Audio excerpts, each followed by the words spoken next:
Guys, this is Dr. Mobeen Sayed from Drbeen.com. Today we will continue our discussion for COVID-19 topics, and the topic today is selenium.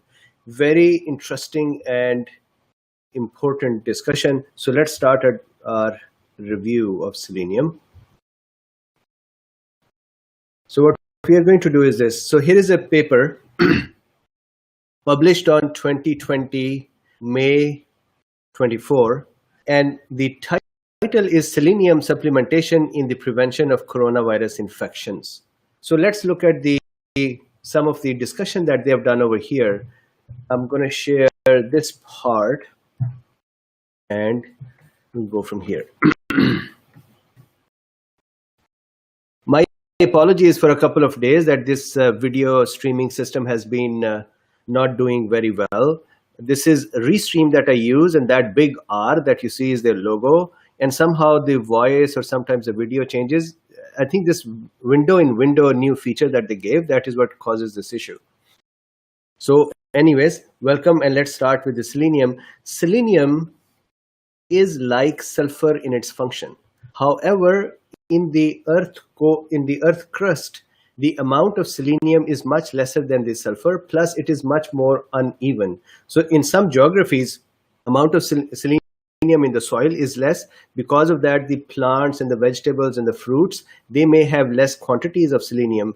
And in then other places, the selenium quantity is more in the soil. So these plants, fruits, vegetables have more selenium in them. Now, one concept that I want us to keep in mind while we are talking about selenium, and that is this concept over here. Look, what happens is, we've talked about this when we did the discussion with glutathione and n-acetylcysteine, that imagine this is a protein. This whole thing is a protein. Our proteins, when they are formed, they are usually long threads. These threads then need to become folded and structured like this to make 3D structures. You can think of those as the wool that is then woven into a ball. So this is that kind of a protein structure, and we have 3D proteins in our body. Now, to bend a protein thread, we have a couple of mechanisms to do that. There are many things, but a couple of important mechanisms. One is that there are a couple of amino acids, cysteine and methionine. They can introduce bend in the protein structure.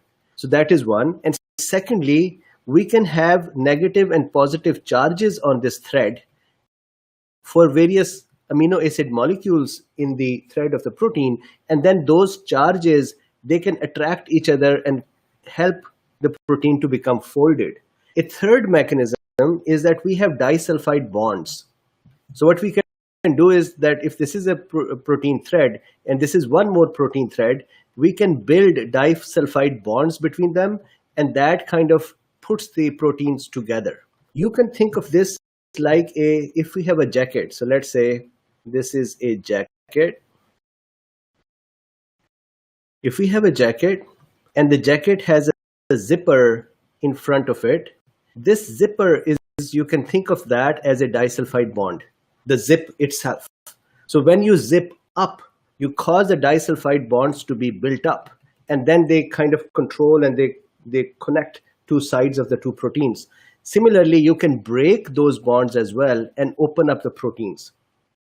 So keep this in mind, that disulfide bonds are used to kind of attach portions of the protein together. Now, what is the basic function of that? A lots of function for the disulfide bonds is that inside the protein, it is a 3D structure. Inside the protein, we might hide hydrophobic parts of a protein. What are hydrophobic parts? Remember that proteins in our body are present in, let's say they are present in blood. And when they are present in blood, we have blood itself present in the blood vessels, correct? This blood has water in it. And if we have proteins that cannot interact with water and bind with water, then the proteins cannot really stay in the water. They would be pushed away and get stuck to the vessel walls. So to keep the proteins running around in the water, we keep hydrophilic portions or charged parts of the protein exposed towards the water. And water being itself charged, you know that it is actually inert, but it is charged as well. So that water and the charged parts of the protein, they kind of combine with each other, and that is how these proteins can work with the water or stay in the water.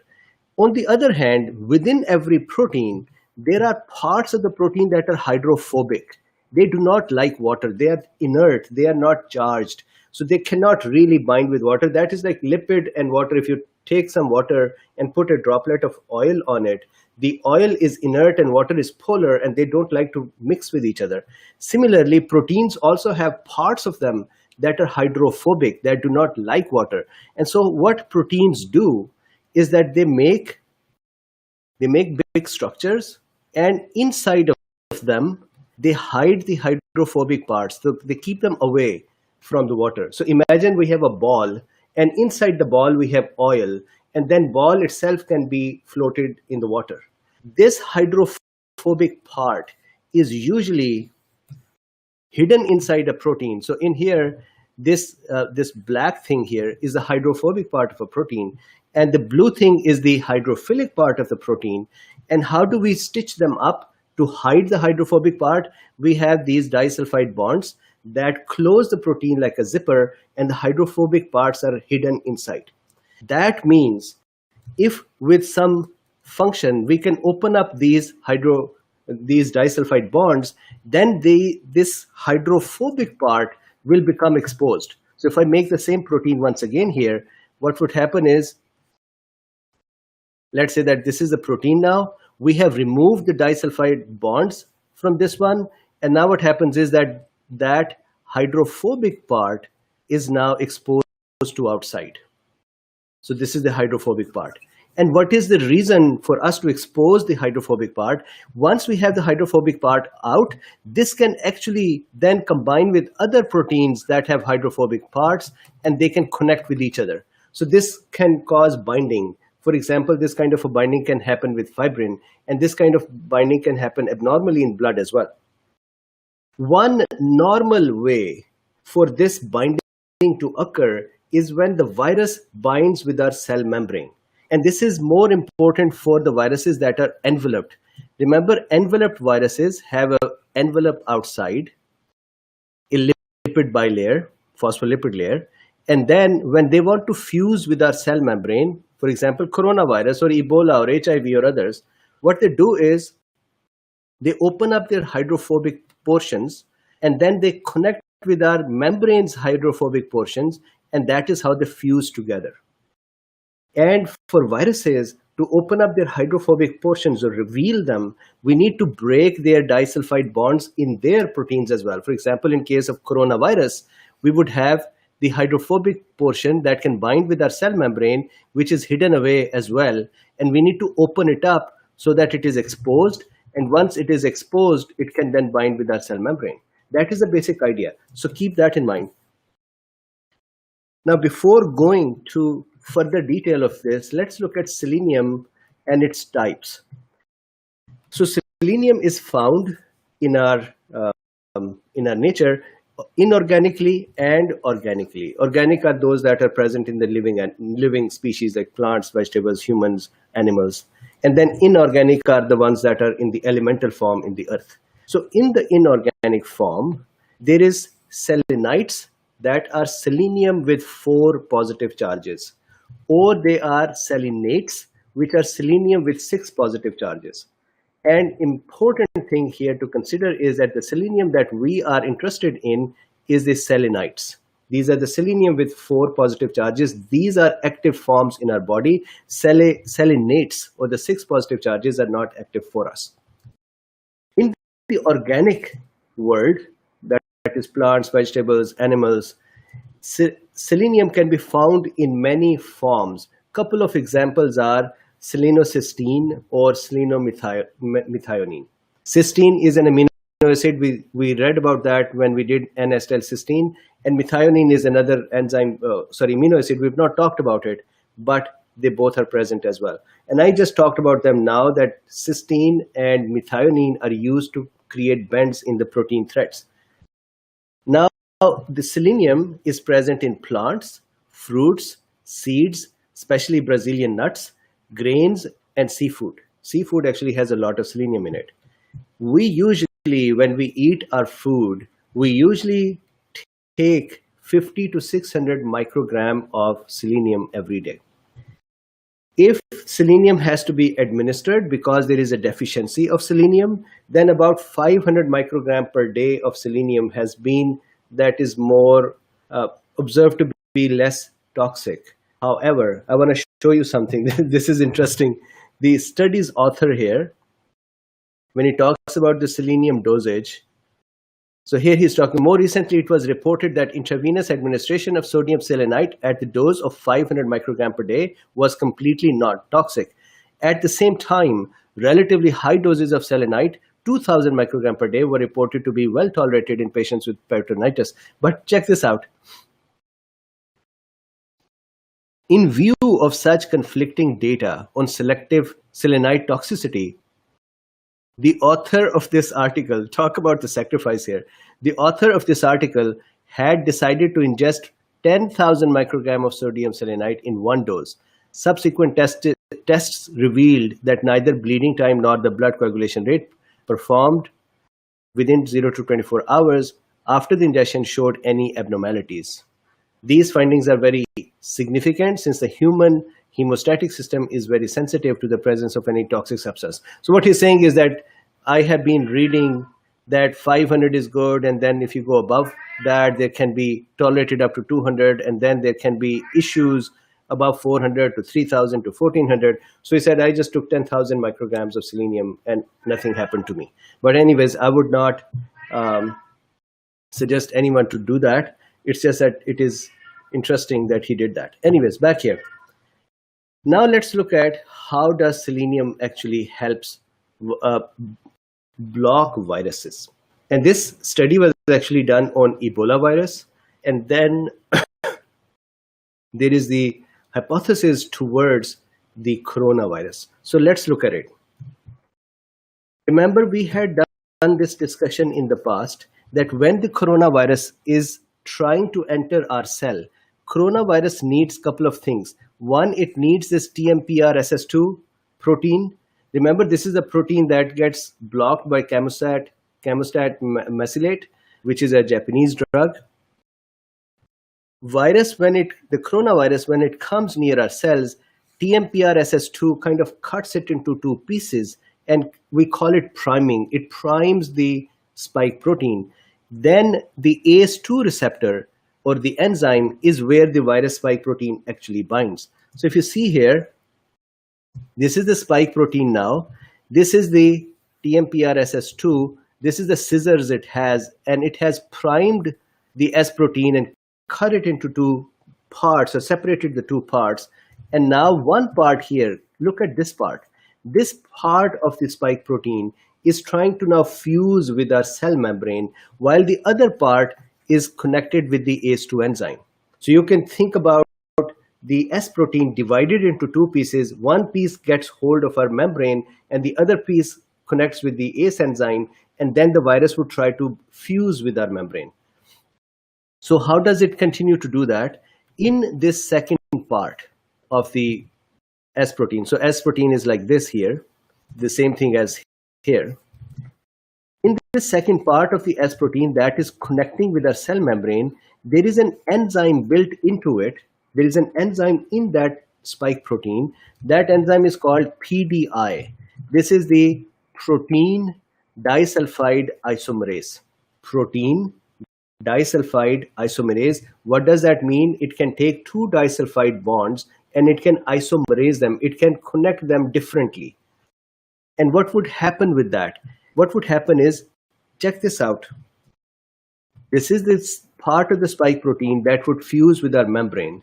And if you see here, I've made those little characters here. These are the hydrophobic portions that need to bind with our membrane. And they are, at this time in the virus spike protein, they are hidden. And how are they hidden? We talked about it before, the disulfide bonds. This enzyme, PDI enzyme, when the virus connects with our cell membrane, it cuts these disulfide bonds. It cuts them to break open the hydrophobic characters, those black blobs from the protein. These black blobs, what they would do is they would connect with our cell membrane's lipid tails. So our cell membrane is composed of phospho, these green bits are phosphates, and then lipids. Lipids are also hydrophobic. They do not want to face the water. So that is why they are moved inside and they are embedded between the phosphates. They're hidden in there. So this black portion of the virus spike protein will fuse with the black portion, the lipid portion or the orange portion of our membrane. And that is when it is going to pull, it is going to create a hole in the membrane. And from that hole, the rest of the virus would then start fusing with it. So that is the action. And this action is brought about by this enzyme that is brought with the virus, and not in the virus, but it is in the spike protein. Now guess what we do? We have to damage this enzyme so that it cannot bring its spike protein, virus spike protein, and fuse it with the cell membrane. So how do we do that? We bring in selenium. Selenium is the guy. Selenium comes in, and it's so funny that just like this PDI enzyme, whose job is to cut the disulfide bonds, instead of that, what selenium does, it puts disulfide bonds on this enzyme and kind of makes it wear a straight jacket. It zips it up. It causes disulfide bonds on the enzyme, and now enzyme is trapped in those disulfide bonds. The result of that trapping is that the enzyme cannot perform its function here, and it cannot cause the spike protein pieces to become connected with our cell membrane, and the result is that the viral fusion with our cell membrane is reduced or blocked. Fascinating mechanism. So how does this happen? The simple formula is this, that we have the enzyme which has SH2 attached to it, which are sulfa-hydral groups. So here you can see the enzyme have lots of SH attached to it. You can think of the SH as an open jacket. If this is an open jacket, I hope I can draw a jacket open. So if this is an open jacket, then these portions that are open, they will be called SH. And if you want them to zip up, then what you do is you remove the H from them, you leave the S over there, the sulfur, and then you create bonds between them. That is how the zip up will occur. So this is exactly what is happening here. We have the enzyme which has SH2 with it. We bring selenium or selenite, and that causes, look, PDI got zipped up. This is the PDI enzyme, and there are the disulfide bonds. And then selenium becomes Se2 plus. It has donated 2 electrons in the process of creating this disulfide bond. Beautiful mechanism. The result is that the enzyme is now zipped up. Enzyme cannot do its function correctly, and the enzyme becomes disabled. The result of that is, see here, this is my depiction of the zipped up enzyme or inactive enzyme now. It cannot allow the spike protein to bind. It cannot help the spike protein bind with the cell membrane, our cell membrane. Virus cannot now enter correctly, and the virus binding stops or delays or reduces. Not delays, reduces. Beautiful mechanism. So that is the main mechanism which is relevant to the COVID-19. And this paper over here, this is their hypothesis. So Luffy is here. This is their hypothesis. They are saying that we know that there is another paper, and let me show you the other paper. This is another paper that was written, can selenite be an ultimate inhibitor of Ebola and virus infections? So Ebola was the virus on which this paper was written. And if you see here, inside they're saying the same thing that I just discussed. And let me just come here. This is the mechanism of the virus and the PDI working together and to fuse with our membrane. So this authors are saying that if this mechanism of selenium can be observed with Ebola, then a similar mechanism should be observed with selenium and coronavirus as well. And for that, they have proposed the same mechanism as I just discussed. So they're saying that in view of the facts mentioned above, it seems logical to assume that sodium selenite could represent a potential agent for prevention of viral infection, including coronavirus. And then finally, I'll explain the other functions in a second. Then they also say it should be mentioned that this chemical reagent is rather inexpensive and readily available. It is only unfortunate that physicians, having limited knowledge of this mineral, cannot understand that such a simple chemical substance can have such dramatic health effects. So this is selenium, main functions. Now let me show some more functions of selenium that are of interest. Selenium can actually work on the NK cell, natural killer cells, and help them proliferate, meaning it can help them become bigger. And remember that in COVID-19 series, in this series, we talked about the natural killer, that patients who get a more severe outcome usually have a lower number of natural killer cells. Virus comes and attacks them first, natural killer cell defense goes down, and they are not able to do their function. And in the same discussion, we talked about it as well, that children have a higher number of natural killer cells, plus their natural killer cells are less susceptible to the coronavirus attacks. And because of that, children actually save themselves better than the adults. So here, selenium is able to proliferate or make copies of the natural killer cell, or cause gene expressions for them to become proliferated. So that is one more interesting function. The other one thing which is interesting is that selenium, vitamin D, and vitamin E, they all work in each other's presence better. So they are good friends. So see, if I was trying to depict them, they are hugging each other. So they are hugging each other, they are good friends with each other. And in the presence of each other, they all function better. And you know that vitamin D is a very important vitamin for us to have appropriately working.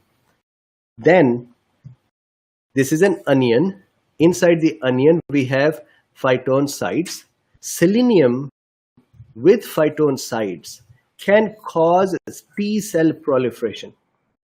And T cells, I know that, I hope you know, we've been talking about T cells almost daily, naive T cell, T helper 1, T helper 2, cytotoxic T cells. So it helps proliferate them as well, which is also important. Then one more. So these are all relevant to COVID-19. Then this is another important function, and that is selenium, when present, reduces the thrombosis inside the blood vessels. So the hypercoagulability stage of the coronavirus can be reduced in the presence of selenium. And finally, this is also very important and again relevant to COVID-19, selenium is part of glutathione. And we talked about glutathione in the discussion with n-acetylcysteine. And over there, we saw that glutathione is a very potent antioxidant. Selenium plus glutathione together, selenium being part of glutathione, are very good antioxidants as well. So if you think about it, this is Kyrie. The other one was Luffy. So if you think about it, it is antioxidant. It is antithrombotic or reduces thrombosis. It helps proliferate T cells. It helps proliferate natural killer cells. It potentiates the effect of D and E, and they potentiate the effect of this one. And then finally, selenium can help prevent the viral entry into our cell. So all of those are the functions of selenium. I hope that this was interesting. It was definitely very fascinating for me to look up selenium and see how it functions. This is the discussion for today. Tomorrow we'll continue. I am working on putting together my friend's son's case. And if I am done with typing tomorrow, I would work on that. With this, I also wanted to share something which is interesting for me. I had been asking some of the friends, you, to share your supplements that you've been taking. So if you can give me 5 more minutes, I would like to show you some of those supplements that people have been taking. And that is the last part of the discussion today. I do not even know how to go and find my own tweets. More. I should have opened this before. Okay, I'll show the supplements tomorrow. So I'll open them before tomorrow so I don't waste your time, and we'll go over those as well, that various supplements that people have been taking. So thank you very much, Cool Beans. Stay safe and healthy. Thank you for joining me. Please like, subscribe, and share, and we'll see each other tomorrow. Thank you. Bye-bye.